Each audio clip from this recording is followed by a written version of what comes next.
সেই কঠিন পরিস্থিতিকে মোকাবেলা করে আজকের এই জান্নাতের বাগানে আমাদের সকলকে আসার এবং বসার সুযোগ যিনি দিয়েছেন তিনি কে?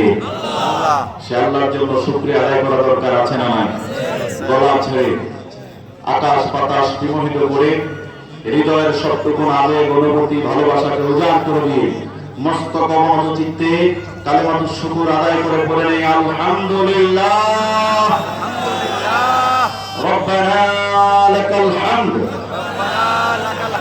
হামদান কাসীরা তাইয়িবান মুবারাকান ফি ইয়া রাব্বি লাকাল হামদু কামা ইয়ানবাগি লিজালালি ওয়াজহিকা ওয়া আযীমি সুলতানিক।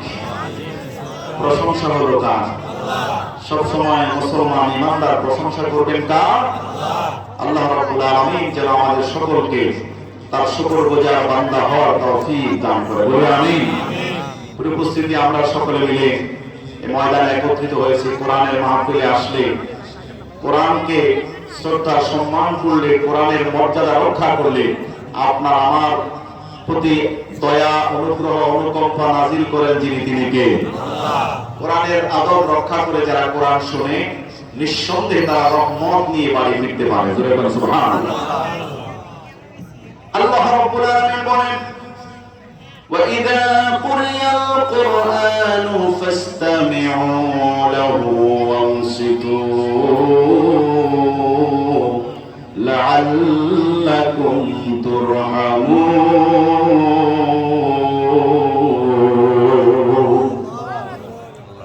হে ইমানদার মুসলমান, তোমাদের সামনে যখন কোরআন থেকে তেলাওয়াত করা হয়, কোরআনের আলোচনা করা হয়, চুপ থাকো, মনোযোগ সহকারে কোরআন শোনো। কয়টা কাজ? এক নম্বর হচ্ছে চুপ থাকতে হবে। কি থাকতে হবে? নীরব থাকতে হবে, মনোযোগ দিয়ে কোরআন শুনতে হবে। তাহলে আল্লাহ রাব্বুল আলামিন বলেন, লাআল্লাকুম তুরহামুন। আশা করা যায় তোমরা রহমত প্রাপ্ত হবে, তোমাদের উপর রহমত নাজিল করা হবে। সুবহানাল্লাহ। রহমত পাইতে হলে আমাদেরকে দুইটা কাজ করতে হবে কোরআনের ময়দানে আসলে। কয়টা? চুপ থাকা, মনোযোগের সাথে কোরআন শোনা। রাজি আছেন ইনশাআল্লাহ? আমরা শুরুতে একটা তাকবীর ধরে নিতে চাই। প্রস্তুত আছেন সবাই? সবাই রেডি? আমি দুইটা ভাগে ভাগ করতে চাইছিলাম, একটা হলো বিবাহিত আর একটা অবিবাহিত, কিন্তু এখানে দেখতেছি বিবাহিত সংখ্যাই বেশি। অবিবাহিতরা সব রাস্তায় নাকি? হ্যাঁ, আমি উদাত্ত আহ্বান জানাচ্ছি যারা এখনো দাঁড়িয়ে আছে, যুবক, তোমাকেই ইসলাম তালাশ করছে, তোমাকেই প্রয়োজন। ঠিক কিনা বলেন? আজকের যুব সমাজ আগামী দিনের প্রজন্ম, আগামী ভবিষ্যৎ। ঠিক কিনা?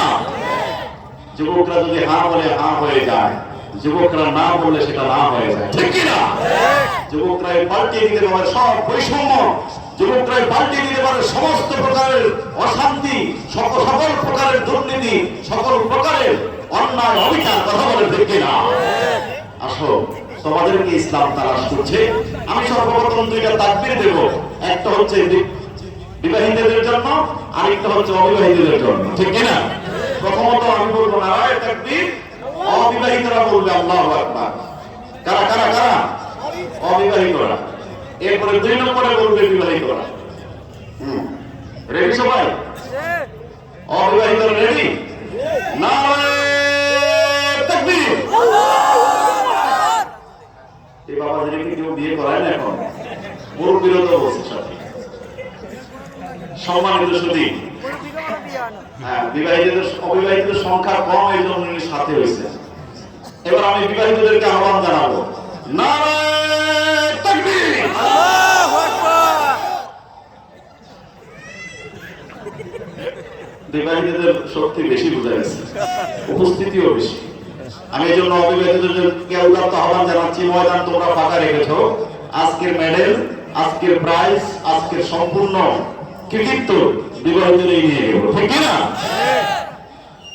এবার আসেন আমরা বিবাহিত অবিবাহিত সবাই এক হয়ে যায়। ঠিক কিনা? আজকের এই আওয়াজের দ্বারা বোঝা গেল আল ঈমান আন-নিকাহু নিসফুল ঈমান, বিবাহের মাধ্যমে ঈমান পরিপূর্ণতা দান করেন কে? আল্লাহ। আর বলেন কে? আল্লাহ। আমরা আমাদের যুব সমাজের জন্য আল্লাহর কাছে দোয়া করি, তারাও যেন উপযুক্ত অবস্থায়, পরিণত অবস্থায় সতী স্বাধীন এই পৃথিবীর সবচেয়ে শ্রেষ্ঠ সম্পদ যাদেরকে বলা হয়েছে আদ-দুনিয়া মাতা ওয়া খায়রু মাতা'আদ দুনিয়া আল মারআতুস সালিহা। আল্লাহর হাবিব বলেন গোটা দুনিয়াটাই হচ্ছে বান্দার জন্য সম্পদ, তবে সর্বশ্রেষ্ঠ সম্পদ হচ্ছে সতী স্বাধীন স্ত্রী। সুবহানাল্লাহ। আমি দোয়া করি যুবক ভাই যারা এখনো বিবাহ শাদী করেন নাই, আল্লাহ যেন এই সমাজের সকল যুবকদের জন্য উত্তম সম্পদটাই দিলেন। বলি আমিন। যুবক চাইতে হবে কার কাছে? আল্লাহর কাছে। হতাশ হওয়া যাবে না, নিরাশ হওয়া যাবে না। তোমার জন্য আল্লাহ তাআলা তরুণী তরুণী রূপসী গুণবতী আল্লাহওয়ালা খোদাগুলো তাকওয়াবান পরহেজগার একজন সহধর্মীদের ব্যবস্থা করেন। আমরা দোয়া করি, বলি আল্লাহুম্মা আমিন।